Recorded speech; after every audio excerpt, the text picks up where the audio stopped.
Well, welcome, Lisa. Oh, kia ora. Thank you. Fantastic to have you here. It was really exciting yesterday. We had an overly animated lunch with Lisa down in the gallery bistro in front of GOMA. And really we thought, my God, we've spent the entire in-conversation over lunch. There's nothing left. But in fact, all it did was open up even more infinite possibilities for this conversation. And I was reflecting in a chat I had to Maud earlier today about a new publication which is being produced by my former alma mater, the Auckland Art Gallery Toi Tamaki, and director Rana Devonport has pulled together a remarkable publication just about that work. And I don't mean a small brochure. I mean a major book with major essays by some of the world's most foremost writers and authors about the Pacific, people like Anne Salmond and Nicholas Thomas among them. It's an amazing tribute to this work.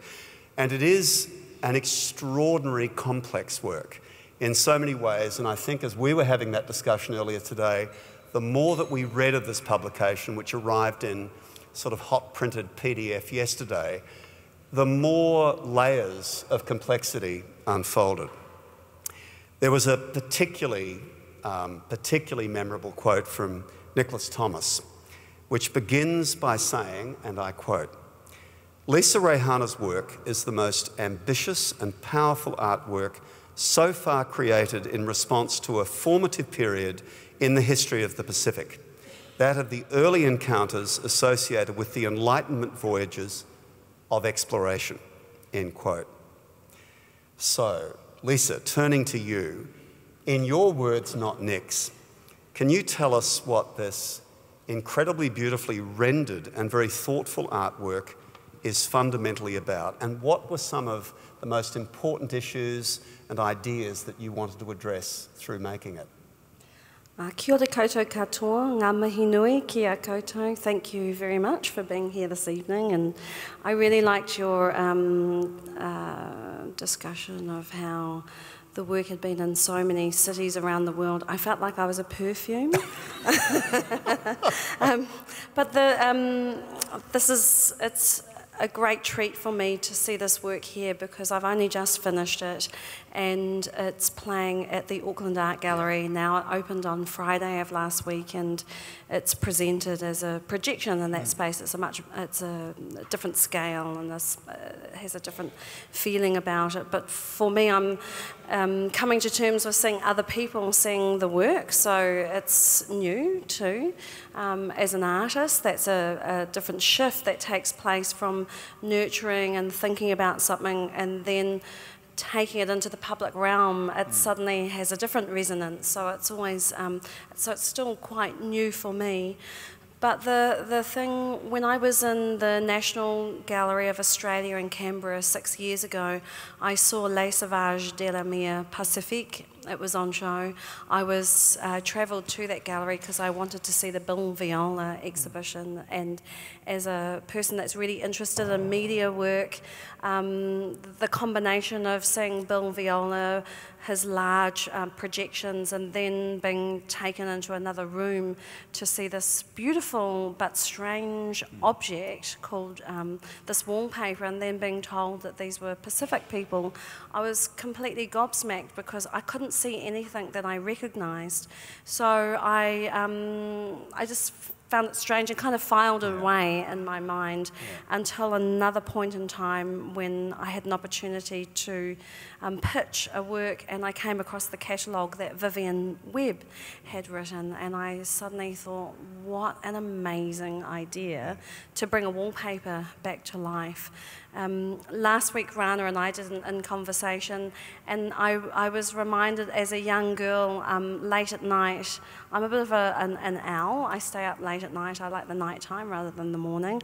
But I used to stare at the wallpaper in my bedroom until I tried not to blink until things started to come off the wall and come to life. So in a way, it's this childhood, that love of animation and bringing something to life.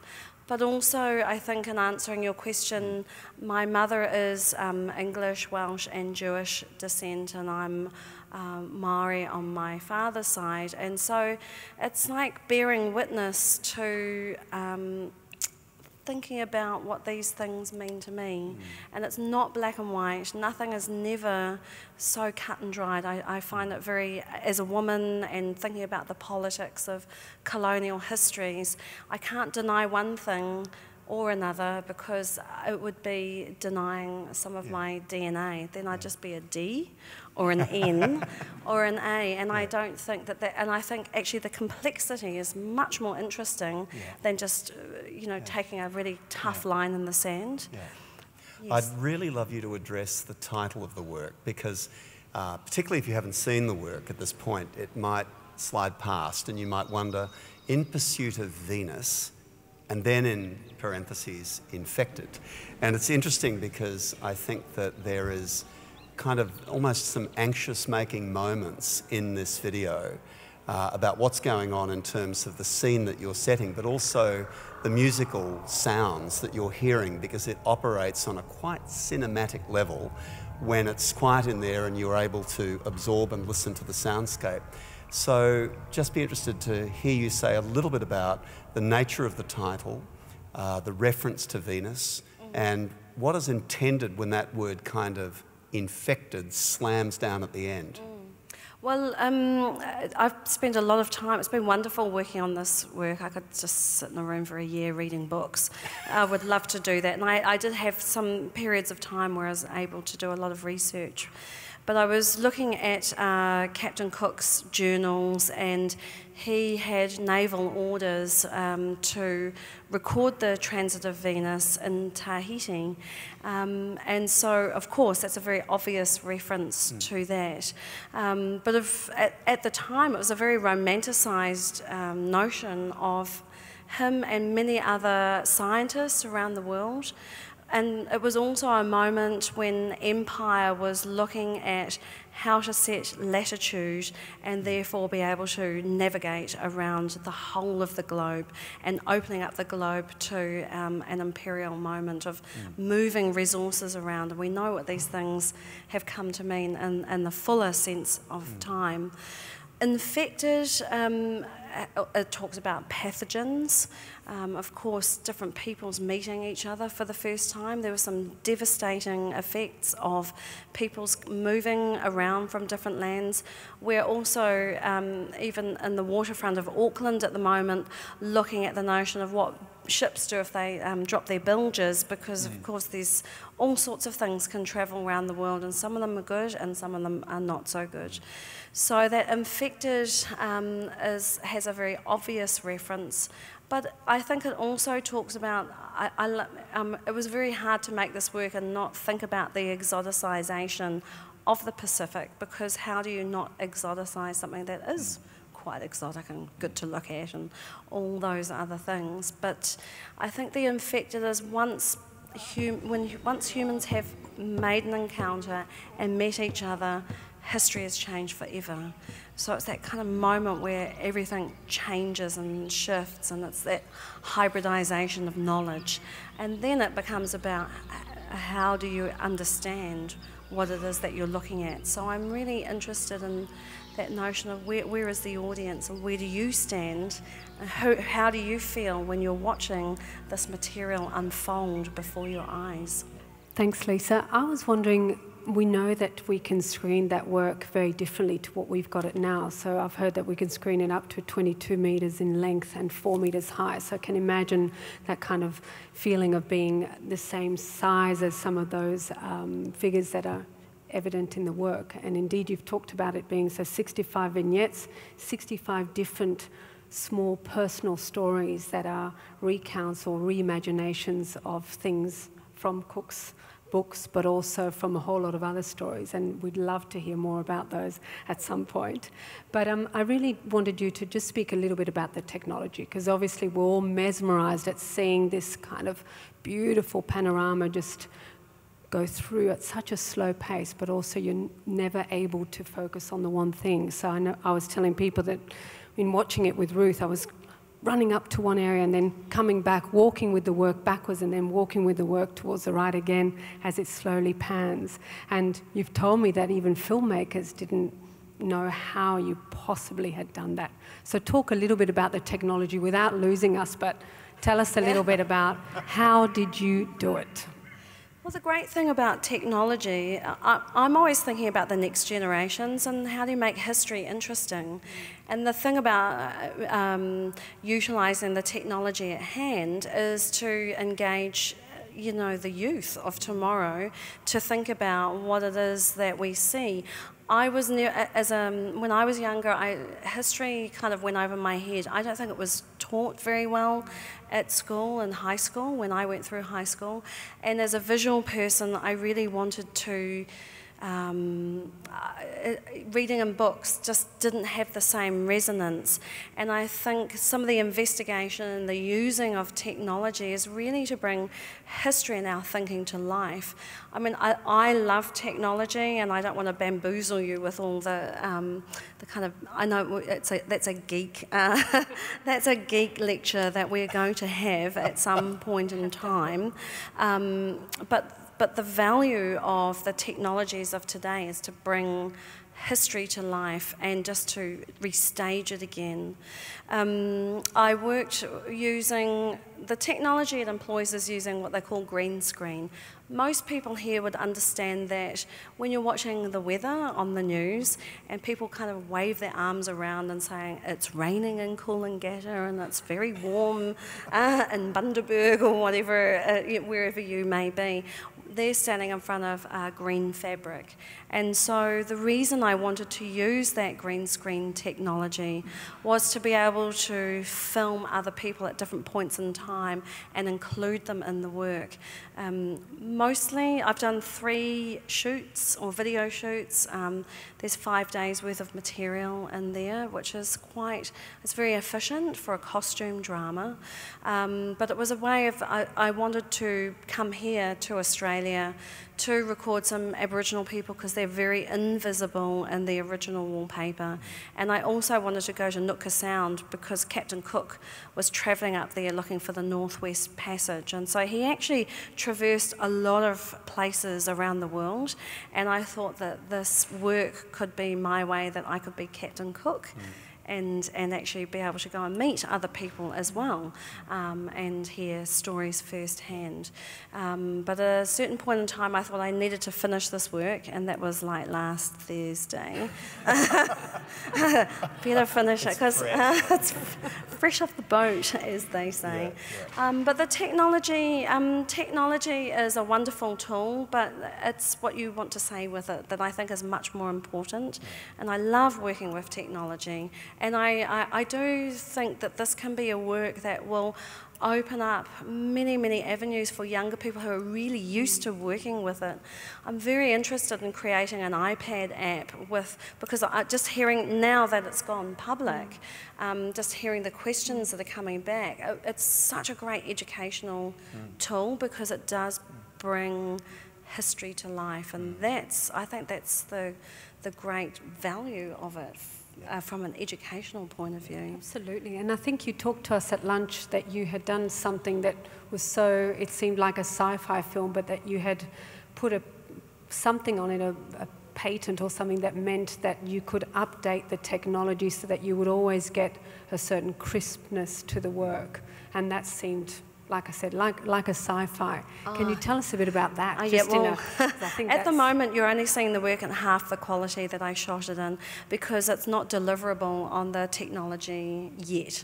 So I wanted to future-proof the work because when you think about history, really good history is around for a really long time, and I don't make lots of work. I think the world is full of, it almost has too many things, and the pull on resources is a lot, and so I just want to make, I just want to make a few really significant works and make them really well.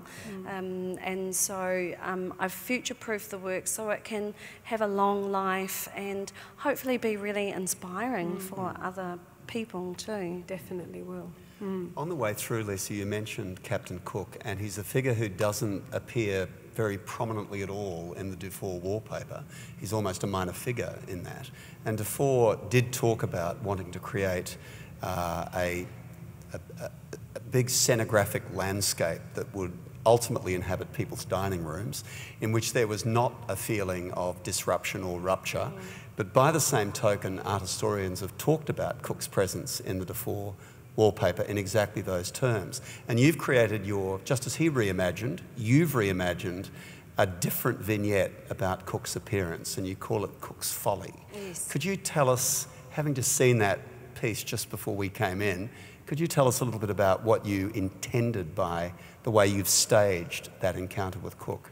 Well, it's very interesting because the original wallpaper was used as an educational document, and there's a piece at the Art Gallery of New South Wales, and Captain Cook is about maybe an inch high in the work. But if you pull back from the wallpaper, it's the Maori chief that's looking at Captain Cook.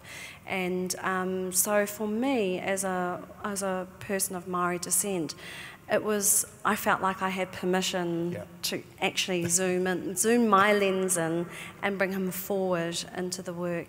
And, as an Indigenous person, Captain Cook is associated with colonisation, and of course that was already happening. The problem for Captain Cook was that he was so good at his job as being a cartographer and somebody who led his men in a very small boat around the world, so he has been branded with the label of the harbinger of colonisation.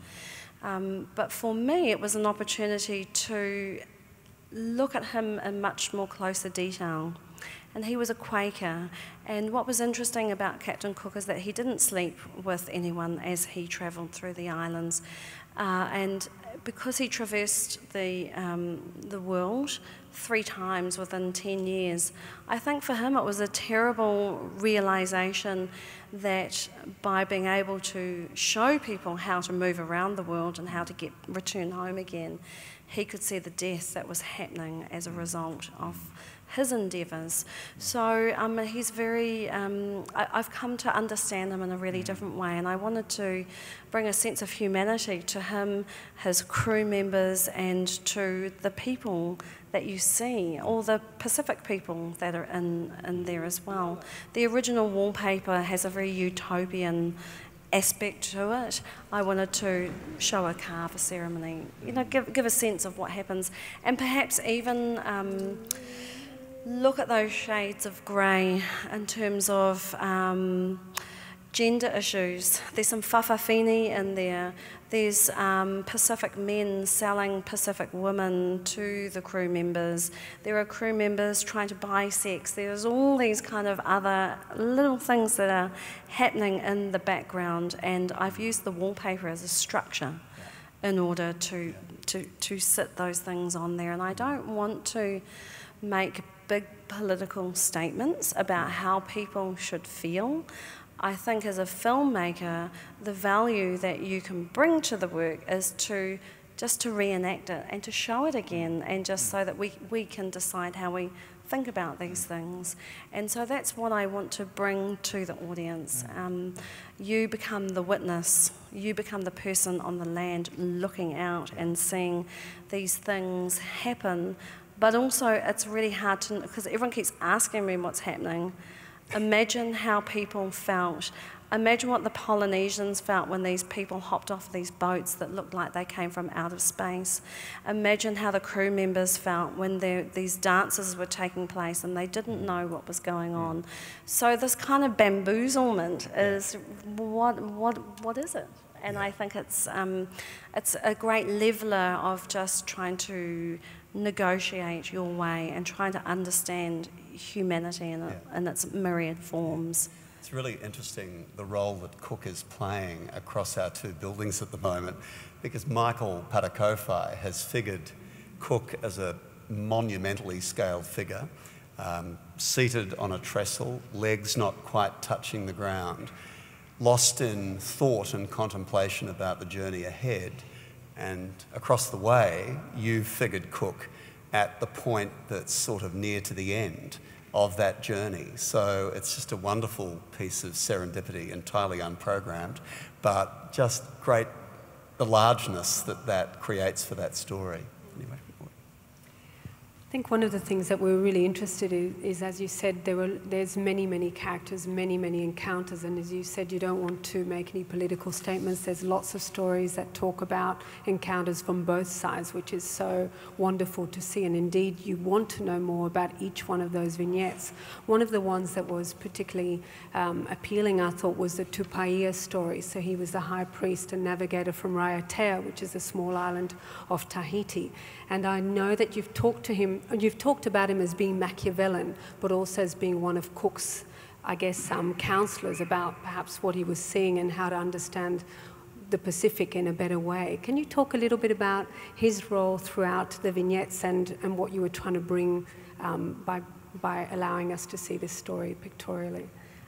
Tupaia or Tupaia, he's a really interesting man. He was politically astute. He jumped and left the islands at a point in time when going with Cook or leaving with these explorers was a very a political moment for him.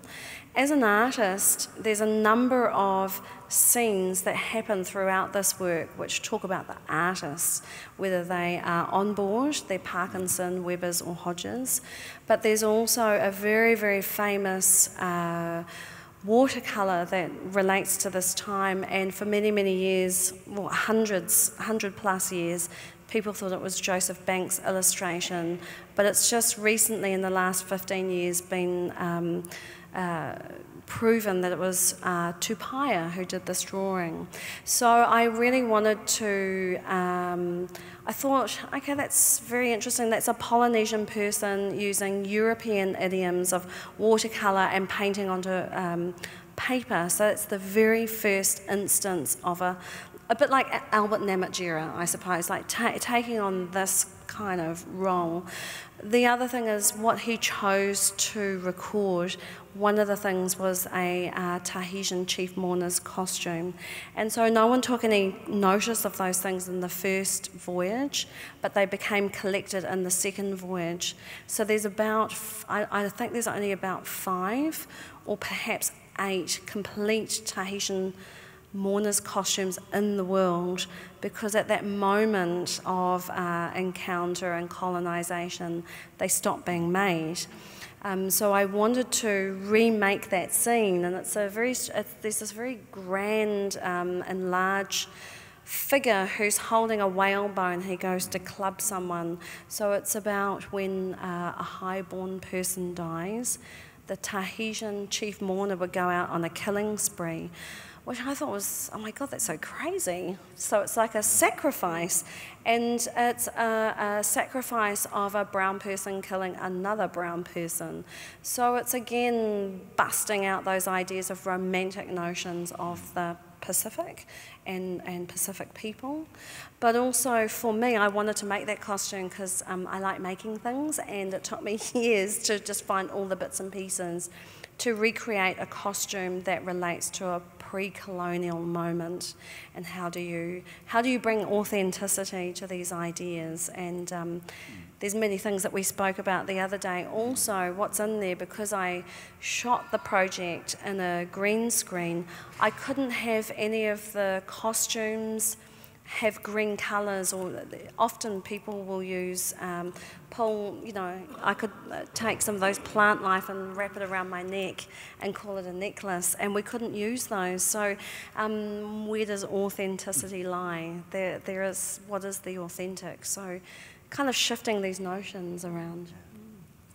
Well, I suspect we could probably keep going for several hours. However, we unfortunately will have to close the conversation to allow plenty of time for people also to enjoy the work. Sorry? Can I close with a song? You certainly can. Oh, cool. Well, we haven't done a blessing of the work, but I thought what is important for me and in my culture is to raise something with a song. And I was thinking about the previous foundation appeal with Ben Quilty, and of course the Anzac relationship is really strong. And I was thinking about the men who went overseas, and of course there was many in Australia and many in New Zealand, and some never came home. And one of the songs I love to sing, because it suits my voice, that's a good thing, but it also relates to, it's a music hall tradition, and it's an Irish song, and if you know the words, I'll just sing one stanza, but please sing with me. To launch In Pursuit of Venus, infected in this gallery. My Bonnie lies over the ocean, my Bonnie lies over the sea, my Bonnie lies over the ocean, bring back my Bonnie to me, bring back, bring back, bring back my Bonnie to me, bring back, bring back, bring back my Bonnie to me. Thank you.